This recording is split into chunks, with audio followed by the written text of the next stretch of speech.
Namaskar. Hello everybody and welcome back to my channel. Today we are doing a super unique best out of waste project, giving old receipts and paper bills a creative second life. Instead of throwing away empty boxes lying around the house like shoe boxes, fruit containers or cardboard trays, we are turning them into stylish organized storage.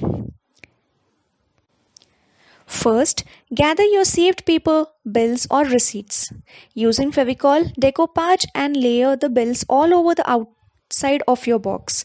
The printed text and typography give it an awesome vintage aesthetic.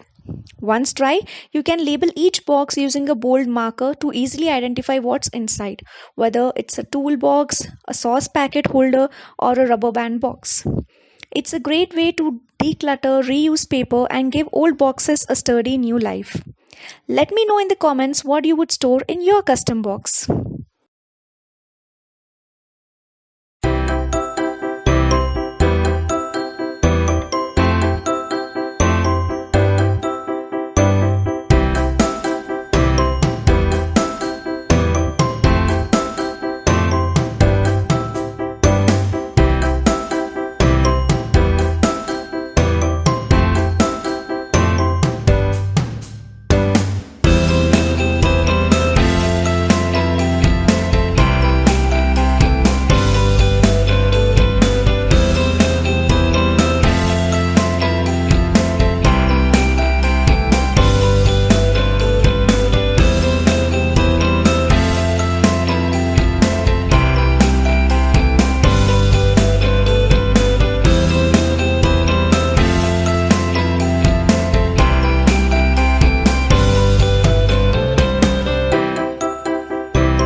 Thank you so much for watching this video. If you have liked the video, kindly thumbs up and share it as much as possible. And do try it out for yourselves as well. And post it on social media. And do tag me on my Instagram or Facebook page. I will surely share the post or the story with everyone. Also, do follow me on my Instagram page, like my Facebook page, and do not forget to subscribe to this YouTube channel and hit the bell icon for more notifications. Thank you again and have a good day.